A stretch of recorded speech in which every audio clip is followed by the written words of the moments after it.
آج کی اس دوسری شب میں ہم نے قرآن عظیم کی سورہ بقرہ کی تلاوت مکمل کر لی ہے، یعنی تقریباً 2.5 پارے ہمارے ہو چکے۔ قرآن عظیم کی سورہ بقرہ، جیسے کہ کل میں نے عرض کیا تھا، یہ سب سے بڑی سورہ ہے قرآن پاک کی، اور اس میں تقریباً قرآن کا پورا مضمون آ چکا ہے۔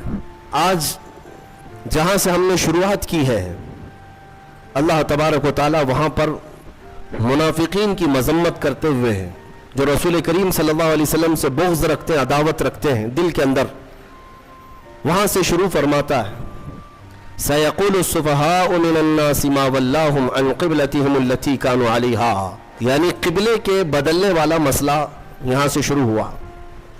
بات یہ تھی کہ پہلے تمام مسلمانوں کا قبلہ بیت المقدس تھا، مسجد اقصی جو فلسطین میں آج واقع ہے، بیت المقدس مسجد اقصی کی طرف سب لوگ منہ کر کے نماز پڑھتے تھے۔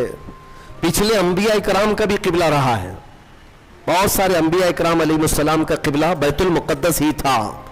خود رسول کریم صلی اللہ تعالی علیہ وسلم بھی بیت المقدس کی طرف منہ کر کے ہی نماز پڑھتے رہے، جب تک مدینہ طیبہ میں ہجرت کر کے پہنچے، اور وہاں پر بھی 17 مہینے تک حضور پاک صلی اللہ علیہ وسلم مسجد اقصی بیت المقدس کی طرف منہ کر کے نماز پڑھتے رہے۔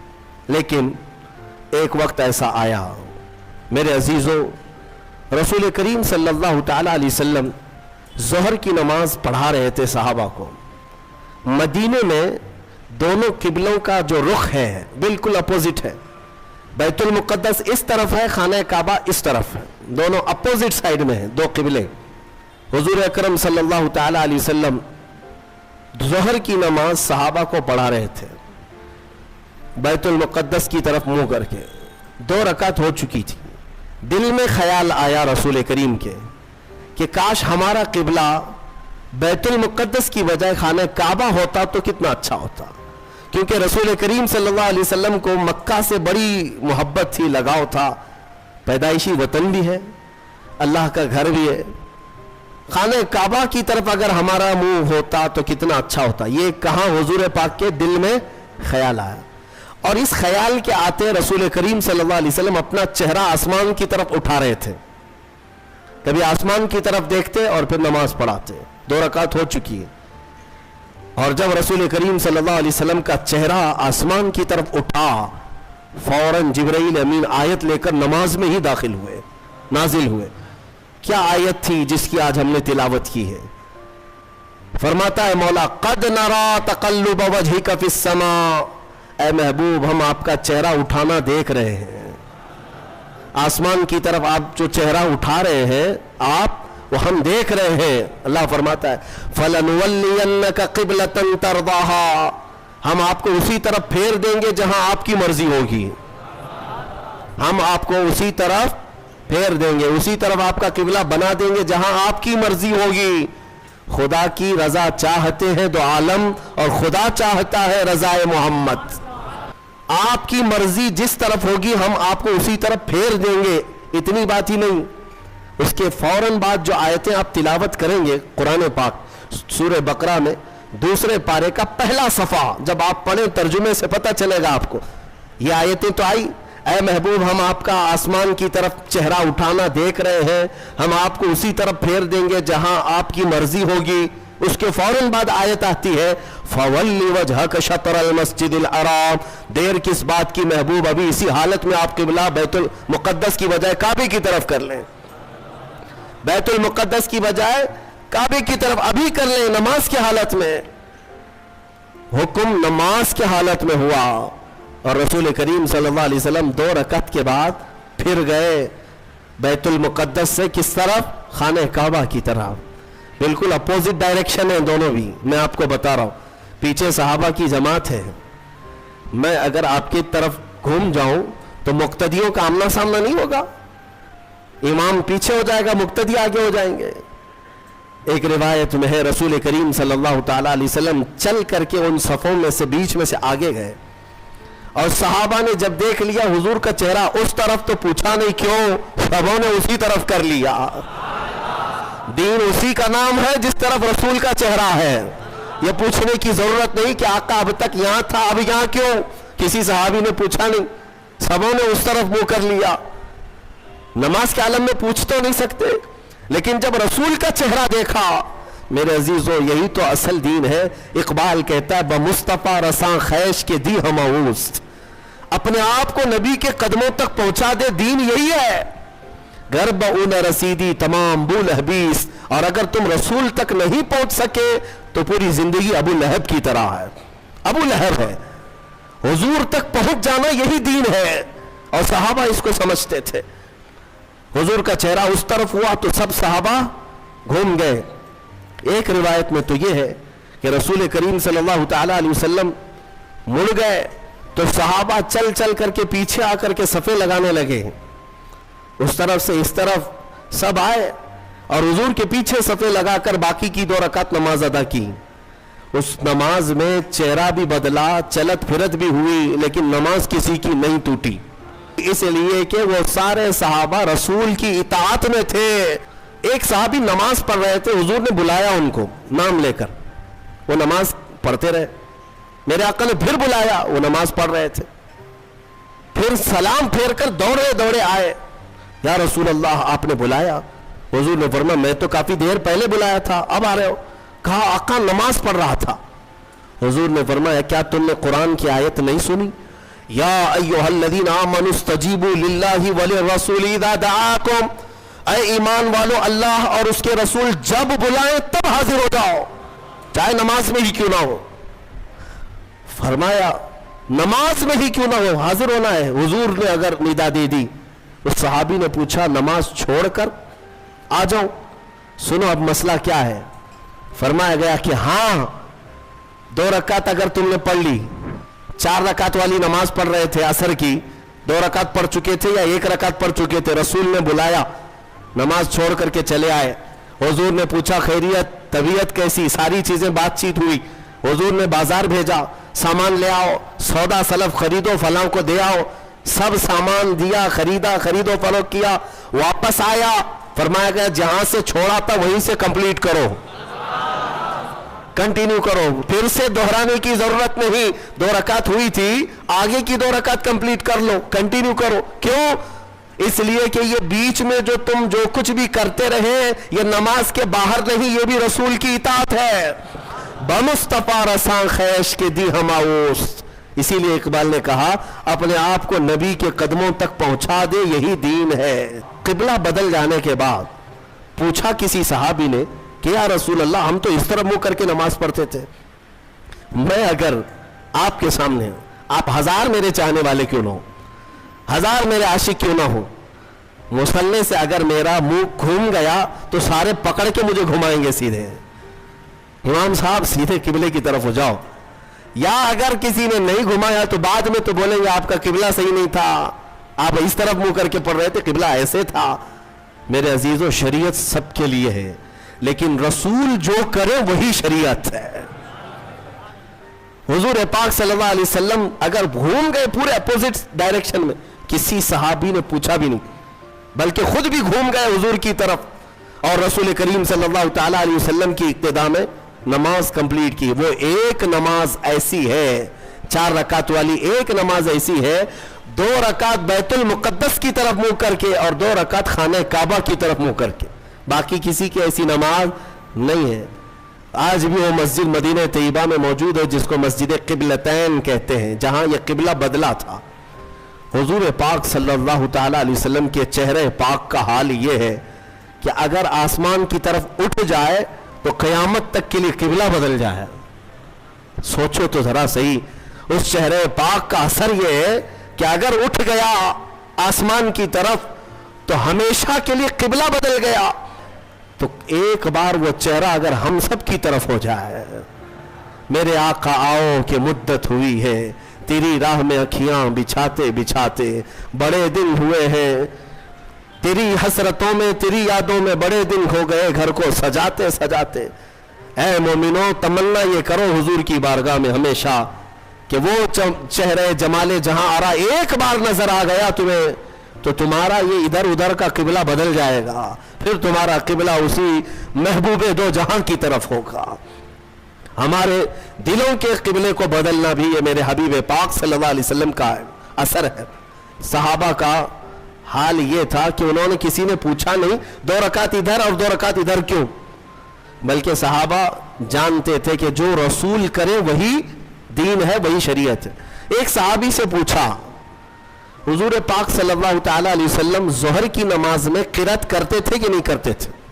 آپ سب کو معلوم ہے نا 3 نمازیں جہری ہیں، 2 نمازیں سری ہیں، فجر مغرب عشاء، اس میں زور سے قرات کرتے ہیں امام، ہے نا؟ اور ظہر اور عصر میں زور سے نہیں کرتے، خاموش۔ لیکن کرتے ہیں کہ نہیں کرتے تم کو کیا معلوم؟ خاموش کھڑے رہتے نا امام، تو آپ کو پتا ہے پیچھے صفوں میں کھڑے رہتے امام صاحب پڑھتے بھی ہیں کہ نہیں پڑھتے، کسی کو نہیں پتا۔ اب حضور پاک صلی اللہ علیہ وسلم ظہر کی نماز میں آہستہ ہی صحیح کچھ پڑھتے تھے کہ نہیں پڑھتے تھے؟ ایک صحابی سے پوچھا گیا، اس صحابی نے کہا ہاں رسول اللہ تلاوت کرتے تھے۔ کہا سنائی دیتا تھا؟ کہا نہیں۔ کیسے پتا؟ وہ صحابی کہتے ہیں میں پیچھے صف میں کھڑا رہتا اور حضور کے چہرے کی طرف دیکھتا، آپ کی داڑھی مبارک ہلتی رہتی تھی، داڑھی مبارک ہلتی رہتی تھی۔ اس کا مطلب یہ ہے کہ میرے آقا نماز میں خاموش نہیں تلاوت کیا کرتے تھے۔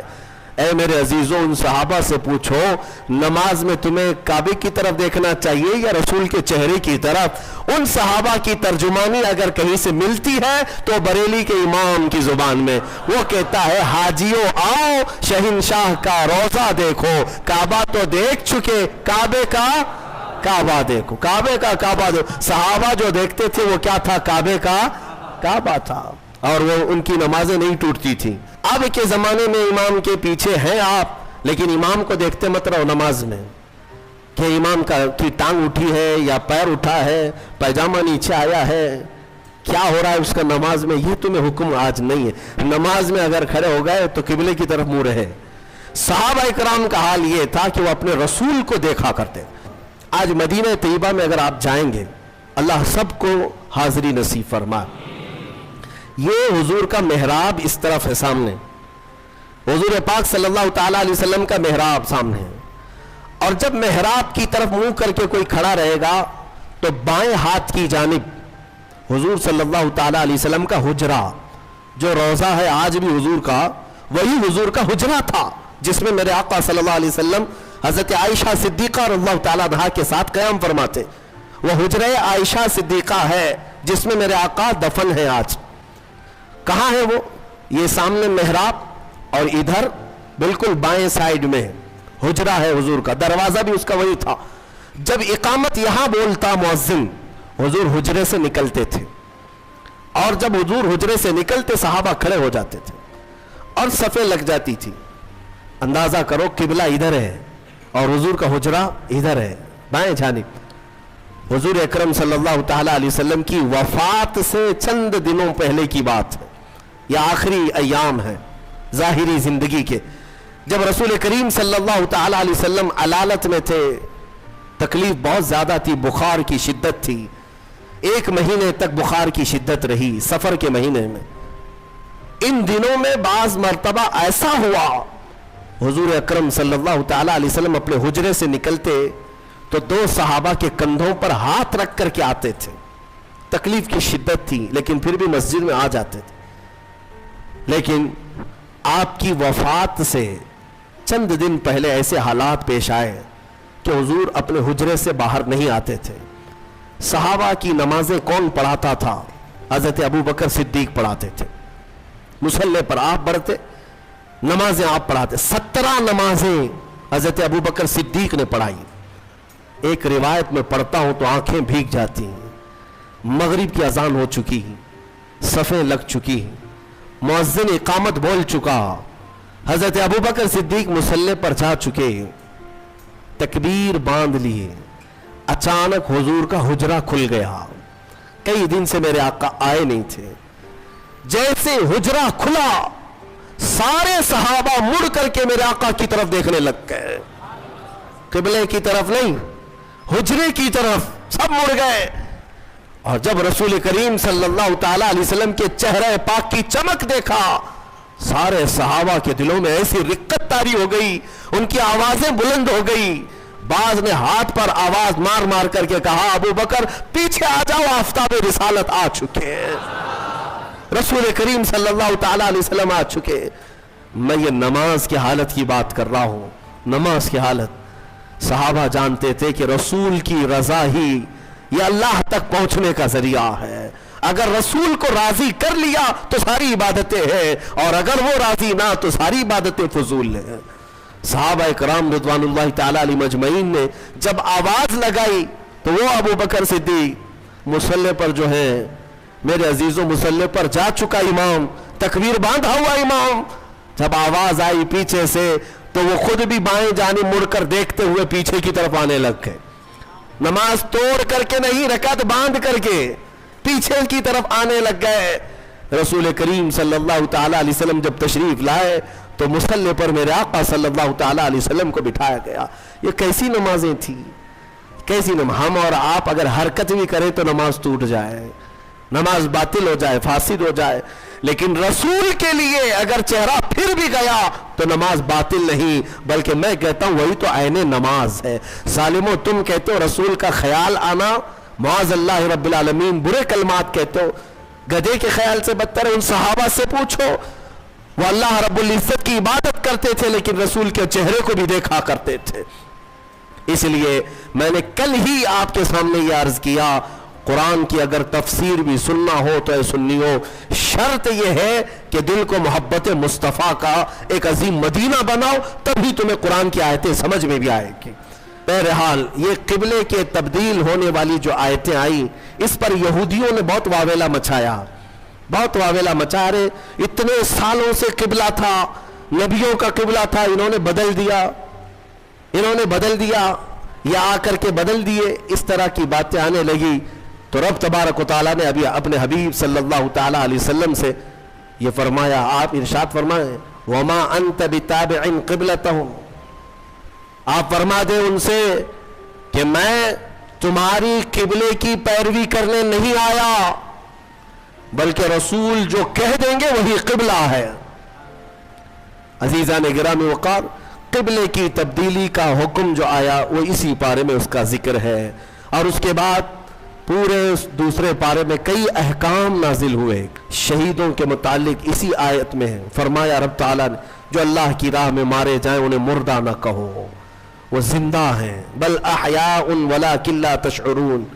بعض لوگ ہم سے پوچھتے ہیں آپ رسول کو وفات کے بعد بھی زندہ مانتے ہیں، قرآن کی کوئی دلیل ہے آپ کے پاس؟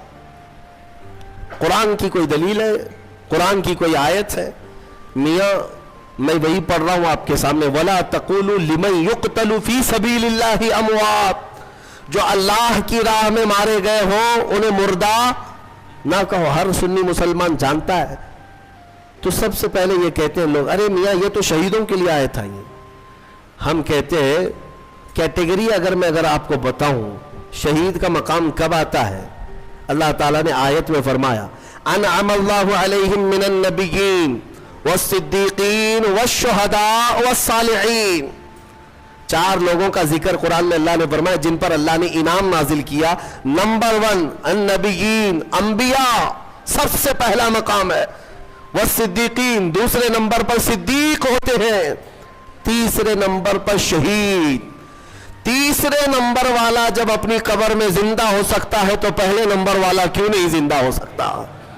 حضور کی وفات کے 50 سال بعد 60ویں ہجری میں مدینے میں ایک سیلاب آیا، توجہ چاہتا ہوں یہ حدیث میں موجود ہے، سیلاب آیا اور پانی اتنا بھر گیا کہ مسجد نبوی میں بھی آیا۔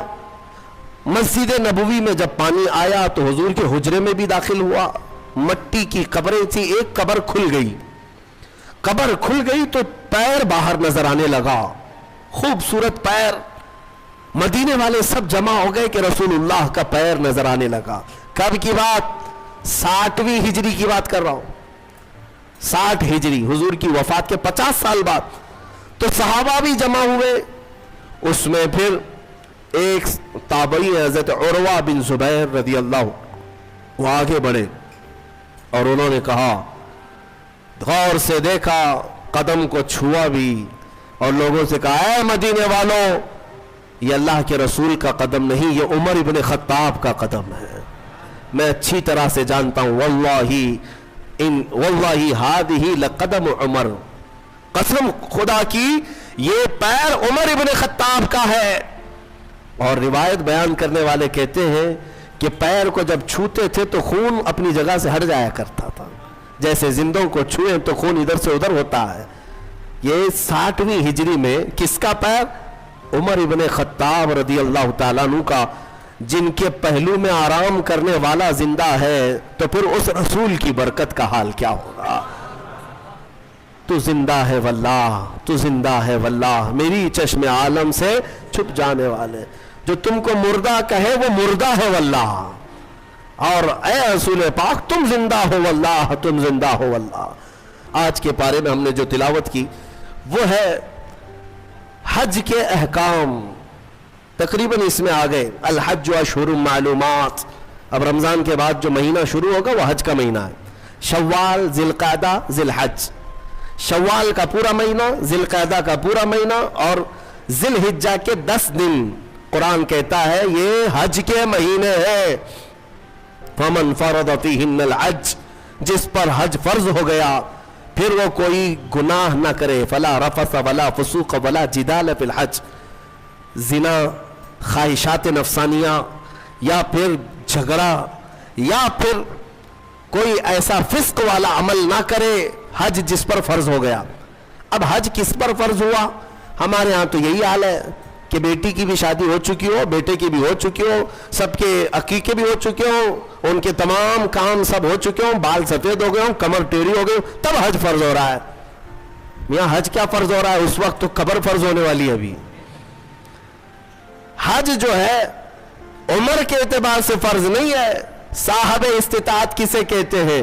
حج پر جانے اتنی رقم تمہارے پاس ہے، 1 مہینہ حج کے لیے لگتا ہے، اور جاؤ گے تو تمہارے گھر والوں کو راشن پانی مل جائے گا 1 مہینے کا، تو حج فرض ہو گیا۔ 50 لاکھ کا گھر بنا لیتے ہیں، 5 لاکھ کا حج نہیں ہو سکتا۔ سمجھ لو تمہارے پاس اس زمانے میں 5 لاکھ ایکسٹرا ہے تو میرے اندازے کے مطابق اس پر حج فرض ہو چکا۔ اور میرے آقا صلی اللہ علیہ وسلم نے فرمایا جس پر حج فرض ہوا اور وہ حج کے لیے نہیں گیا، میرے آقا فرماتے مجھے اس کی پرواہ نہیں کہ وہ یہودی ہو کے مرے یا عیسائی ہو کے مرے۔ حج کی فرضیت کو ہلکے میں لیتے لوگ۔ اللہ نے اگر طاقت دی ہے، استطاعت دی ہے اور مال دیا ہے تو حج کر لیا کرے۔ یہ حج کے احکام بھی اس پارے میں آج ہم نے تلاوت کی ہے۔ اور خصوصیت کے ساتھ آخری بات میں عرض کروں، تیسرے پارے کی شروعات تھی، ہم نے جو آیتیں تلاوت کی وہ آیت الکرسی ہے۔ اللہ لا الہ الا هو الحی القیوم، یہ ایک آیت ایسی ہے جس کو آیت الکرسی کہتے ہیں۔ ایک آیت ہے پوری، اور اس کے متعلق فضائل اتنے آئے ہیں کہ اللہ تعالیٰ نے اپنے رسول کو خاص تحفے کے طور پر آیت الکرسی عطا فرمائے۔ جو آیت الکرسی پڑھ لیتا ہے وہ ساری بلاؤں سے محفوظ ہے۔ رات کو اگر پڑھ کر کے سویا تو اس کا گھر جلنے سے محفوظ، جلنے سے، چوری ہونے سے محفوظ۔ بلکہ آیت الکرسی پڑھنے والے کے متعلق یہ بھی ہے کہ اگر ہر فرض نماز کے بعد کسی کی عادت ہے کہ وہ آیت الکرسی پڑھ لیا کرتا ہے ہر فرض نماز کے بعد، تو فرمایا گیا کہ جب اس کی روح نکلنے کا وقت آئے گا، اس کی روح نکلنے کا وقت آئے گا تو ایسا ہوگا کہ اس کی روح ادھر نکالی جا رہی ہوگی، ایک قدم دنیا میں ہوگا، دوسرا قدم جنت میں ہوگا۔ اور اس کی روح قبض کرنے کے لیے بھی یہ حکم آیا کہ اتنی آسانی کے ساتھ اس کی روح نکالی جائے گی کہ اسے اندازہ بھی نہیں ہوگا، پتہ بھی نہ چلے گا۔ آیت الکرسی پڑھنے کی عادت ڈالو، حفاظت کے لیے بھی، اور جو اللہ رب العزت سے بے پناہ محبت کرنا چاہتا ہے، اپنے رب سے بے پناہ محبت کر کے قریب ہونا چاہتا ہے، اسے آیت الکرسی کا ورد ضروری ہے۔ وہ جس قدر آیت الکرسی پڑھے گا مولا تعالیٰ اتنا قریب اس بندے کو کرتا جائے گا۔ آیت الکرسی کا ورد ہمیشہ رکھو، بہت ساری چیزوں سے تمہیں محفوظ کر دے گی۔ آخری بات، اس میں تیسرے پارے کی ایک بہت ہی اہم چیز بیان ہوئی ہے، وہ کیا ہے؟ ابراہیم علیہ الصلوۃ والتسلیم نے ایک بار اللہ رب العزت کی بارگاہ میں سوال کیا، اے مولا مجھے دکھا تو مردوں کو زندہ کیسے کرتا ہے۔ اللہ نے پوچھا کہ اے ابراہیم کیا تجھے یقین نہیں ہے؟ کہا کیوں نہیں، یقین ہے مولا، لیکن آنکھوں سے دیکھنا چاہتا ہوں، لیطمئن قلبی، تاکہ میرے دل کو اطمینان ہو جائے۔ سنو، اللہ مردوں کو زندہ کرتا ہے یا نہیں کرتا ہے؟ رب تبارک و تعالیٰ قادر مطلق ہے، سب بکھر جانے کے بعد بھی وہ دوبارہ زندہ کرے گا۔ ہاں کئی واقعات ہیں، حضرت عزیر علیہ السلام کا واقعہ بھی آج ہم نے تلاوت کیا۔ ایک نبی تھے اللہ کے، 33 سال کی عمر تھی، وہ اپنے خچر پر جا رہے تھے، ایک بستی کو دیکھا اجڑی ہوئی تھی، اجڑی ہوئی۔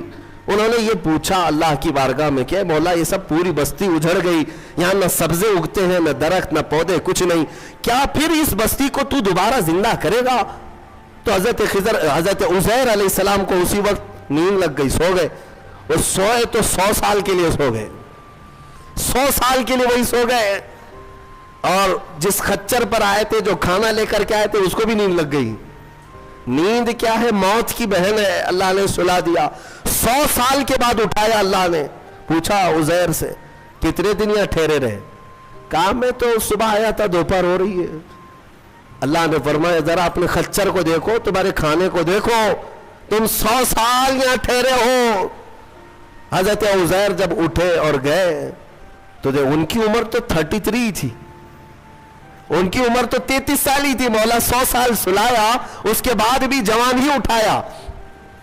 جب اپنی آبادی میں آئے تو ان کے زمانے کے بچے بھی بوڑھے ہو چکے تھے، خود ان کی اولاد جو ان کے بیٹے تھے وہ ان سے بھی بڑے ہو چکے تھے، 118 سال، 115 سال، 110 سال کے ان کی عمریں ہیں، اور حضرت عزیر کی عمر تو 33 سال ہے۔ حضرت عزیر آئے اور کہا میں عزیر ہوں، اللہ کا نبی۔ لوگوں نے انکار کر دیا کہ وہ 100 سال پہلے جا چکے، تم کہاں سے آئے ابھی؟ ایک خاتون جو ان کے گھر کی کنیز تھی، وہ بہت بوڑھی ہو چکی تھی، اس نے کہا میں عزیر کو 2 علامتوں سے پہچانتی ہوں، اگر وہ 2 علامتیں اس کے اندر ہیں تو یہ عزیر ہے۔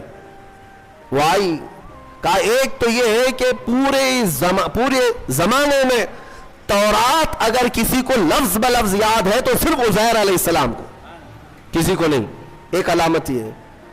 دوسری یہ ہے کہ ان کی پیٹھ پر ایک نشان ہے جو کسی کے اندر نہیں ہے، وہ میں دیکھ چکی ہوں۔ حضرت عزیر کو جب اس بوڑھی نے یہ کہا تو حضرت عزیر علیہ السلام نے لفظ بلفظ پوری سورہ تورات سنا دی، اور ان کی پیٹھ پر وہ نشان بھی باقی تھا۔ تو اس خاتون نے پکار کر کہا اے لوگوں، یہ اللہ کی قدرت ہے، یہی عزیر ہے جو 100 سال پہلے ہم سے بچھڑا تھا، آج مولا نے 100 سال بعد دوبارہ اسے ہمارے ہاں اٹھا کر لایا ہے۔ یہ واقعہ کیوں پیش آیا؟ یہ ان منکرین کو بتانے کے لیے جو یہ سمجھتے ہیں کہ موت کے بعد پھر اللہ کسی کو نہیں اٹھا سکتا، اسی لیے کچھ لوگ جلا کر راکھ کرتے ہیں، کچھ لوگ چیل کووں کو کھلا دیتے ہیں کہ مرنے کے بعد پھر پکڑ نہیں ہونی چاہیے۔ یہ شراب کیوں پیتا تھا، چوری کیوں کرتا تھا، کوئی ڈنڈے مارنے والا نہ ہو، ہم تو اس کو جلا کے راکھ کر چکے۔ مولا قرآن میں بیان فرماتا ہے جو رب ایک پانی کے قطرے سے تمہیں انسان بنا سکتا ہے، تمہاری راکھ کو جمع کر کے دوبارہ تمہیں زندہ کیوں نہیں کر سکتا؟ وہ قادر مطلق ہے، دوبارہ اٹھائے گا۔ ہمارا عقیدہ کیا ہے؟ موت کے بعد ہم دوبارہ ہوں گے کہ نہیں ہوں گے، لیکن اس دنیا میں نہیں، پرن جنم نہیں، ہاں یہ پرن جنم والا نہیں ہے۔ ہمارا جو عقیدہ ہے وہ یہ ہے کہ مریں گے یہاں، اٹھیں گے قیامت کے دن۔ قیامت سے پہلے پھر کسی کی آتما نہیں اٹھنے والی ہے، جس کی اٹھتی ہو بیوقوف ہے۔ ہاں وہ جو مشہور کرتے ہیں کہ اس کی آتما آئی، اس کی آتما آئی، کسی کی آتما نہیں آتی۔ ہاں یہ بات یاد رکھیں، شیطان کھیلتا ہے، روحیں جا چکی، ایک بار نکل گئی تو اب قیامت کے دن دوبارہ زندہ ہوں گی۔ جو بات میں عرض کر رہا تھا وہ ابراہیم علیہ السلام کی۔ ابراہیم علیہ السلام نے پوچھا رب سے تو کیسے زندہ کرتا ہے مرنے کے بعد؟ تو رب نے فرمایا کیا تجھے یقین نہیں؟ کہا یقین ہے، میں آنکھوں سے دیکھنا چاہتا ہوں۔ کہا ٹھیک ہے، 4 پرندے لے لو اور ان کو ذبح کرو، اور پھر ان کو قیمہ بنا دو، چاروں کا گوشت مکس کرو اور سب ملا کر کے 4 حصے کرو، ایک حصہ اس پہاڑ پر، دوسرا اس پہاڑ پر، تیسرا اس پہاڑ پر، چوتھا اس پہاڑ پر، 4 پہاڑوں پر گوشت رکھ کر کے آؤ یہ مکس قیمے کا، اور پھر اپنی جگہ پر کھڑے ہو جاؤ، ان پرندوں کے نام لے کر کے بلاؤ۔ ابراہیم علیہ السلام کو یہ پروسیس کرایا گیا. ابراہیم علیہ السلام نے کیا کیا لیے؟ ایک کوا لیا, توجہ چاہتا ہوں, کیا لیا؟ کوا لیا. دوسرا مرغا لیا, تیسرا کبوتر, چوتھا مور. 4 پرندے لیے, کوا, مرغا, کبوتر, مور. 4 پرندے لیے اور چاروں کو ذبح کیا. پھر ان کا قیمہ بنایا, گوشت سب قیمہ بنا کر مکس کیا اور 4 حصوں میں 4 پہاڑوں پر رکھ کر آئے. پھر اپنی جگہ پر آ کر کے انہیں پکارا. اللہ کے حکم سے مرغا بھی آئے, کوا بھی آئے, کبوتر بھی آئے اور مور بھی آئے. خدا کی قدرت دیکھیں, وہ قیمہ ہوا میں اڑنے لگا اور جس پرندے کا جو گوشت تھا وہ اپنے اپنے جسم میں ملنے لگا. اور پھر ان کی جو منڈیاں تھی, منہ, وہ ابراہیم علیہ السلام کے پاس تھی. دھڑ صرف تنہا اڑتا ہوا آیا, اپنے اپنے منہ سے جڑ گیا اور اڑ کر چلے گئے. اللہ نے اپنی قدرت کا مشاہدہ اپنے نبی کو کروایا. ابراہیم علیہ السلام, مردوں کو مولا کیسے زندہ کرتا ہے یہ نبی کو سامنے کر کے دکھایا گیا. لیکن صوفیہ کرام کی بھی ایک تعلیم ہوتی ہے. میر عبد الواحد بلگرامی رضی اللہ عنہ, سبع سنابل شریف کے مصنف, فرماتے ہیں ابراہیم علیہ السلام کو یہ پروسیس کیوں کرایا گیا؟ یہ 4 پرندے آپ نے کیوں لیے؟ صوفیہ کے جو نکتے ہوتے ہیں بڑے اہم ہوتے ہیں. میں نے 4 پرندے کہا, یاد ہے نا 4 پرندے؟ کوا, مرغا, کبوتر, مور. یہی 4 پرندے کیوں؟ ابراہیم علیہ السلام نے جو لیے. اولیاء کرام کی ایک جماعت کا کہنا یہ ہے کہ اصل میں ان پرندوں کی ایک خصوصیت ہے, ایک خصوصیت ہے. کوے کی خصوصیت ہے لالچ بہت ہوتی ہے اس کے اندر, لالچی بہت ہے, اس کا پیٹ کبھی نہیں بھرتا. ارے پورے مردے بھینسوں پر بیٹھتا ہے, اس کو ایسا لگتا ہے کہ پورا کھا جاؤں گا, لیکن ہوتا اتنا پیٹ ہے. لالچ ہے, بہت زیادہ لالچ. دوسرا پرندہ ہے مرغا. مرغے کے اندر شہوت بہت زیادہ ہے, شہوت, عورتوں کی خواہش. مرغا بہت زیادہ شہوتی ہوتا ہے, ہمیشہ مرغیوں کو دوڑاتا رہے, یہ شہوت اس کی خصلت ہے. تیسرا کبوتر. کبوتر کے اندر دوستی کرنے کی عادت بہت ہوتی ہے, جلدی دوست بنتا ہے. سارے پرندوں میں سب سے زیادہ مانوس ہونے والا پرندہ کبوتر ہے. چوتھا مور ہے. مور کی خصوصیت یہ ہے کہ وہ اپنے حسن کو دکھانے کا شوق بہت رکھتا ہے. 4 لوگ بھی کھڑے ہو گئے تو پورے پر کھول دے گا اور ناچتا ہے تو خوبصورت, لیکن دکھانے کی خواہش زیادہ ہے, ریاکاری, اپنے حسن کا مظاہرہ کروانا, یہ مور کی عادت ہے. حضرت میر عبد الواحد فرماتے ہیں, اے مسلمانوں, اللہ نے جو حکم کیا اپنے نبی ابراہیم کو, یہ 4 پرندے نہیں, کوا, مرغا, کبوتر, مور, یہ ذبح نہیں کیے, بلکہ ابراہیم علیہ السلام نے جو ذبح کیا وہ کیا ہے؟ لالچ کو ذبح کیا, شہوت کو ذبح کیا, دوستی کرنے والی عادت کو ذبح کیا, حسن کو دکھانے والی خصلت کو ذبح کیا. جب ان بری خصلتوں کو کوئی ذبح کرتا ہے تو مولا مردوں کو زندہ کرنے والی قدرت بھی دکھاتا ہے. یہ ہے اصل. اگر آج بھی رب تعالیٰ کی قدرت کے مشاہدے چاہتے ہو کہ آنکھوں سے ہم بھی کچھ دیکھ سکے, ان 4 عادتوں کو ذبح کرو. پہلے ذبح کرو. ذبح کرنے کا مطلب یہ لالچ ختم ہو جائے, شہوت ختم ہو جائے, دوستی کرنے کی عادت. کچھ لوگوں کو ایسا لگ رہا ہوگا سارے دوستوں کو برا کہہ رہے ہیں, نہیں, دوست بناؤ اچھے, وہ دوست جو تمہیں اللہ سے قریب کرے. ورنہ قرآن میں ہے کئی لوگ ایسے ہوں گے جو قیامت کے دن یہ پکاریں گے. 19ویں پارے کی آیت ہے, یا ویلتا لیتنی لم اتخذ فلانا خلیلا, اے کاش میں فلاں کو دوست نہیں بنایا ہوتا تو کتنا اچھا ہوتا, میں جہنم میں نہیں جاتا. کئی لوگ ایسے ہوں گے صرف دوستی کی وجہ سے دوزخ میں جا رہے ہوں گے, دوستی کی وجہ سے. تم کیا سمجھتے ہو, ارے غیرے سب سے دوستی کر لینا چاہیے؟ دوست اگر کسی کا برا ہے تو وہ تمہیں جہنم تک لے جا سکتا ہے. اسی لیے ہر ایرے غیرے نتھو کھیرے سے دوستی مومن کی شان نہیں ہے. وہ دوستی بھی اس سے کرتا ہے جو اسے اللہ سے قریب کرے اور اپنے مصطفیٰ سے قریب کرے. میں سب آیتیں بیان کرتا جاؤں, رات نکلتی جائے گی.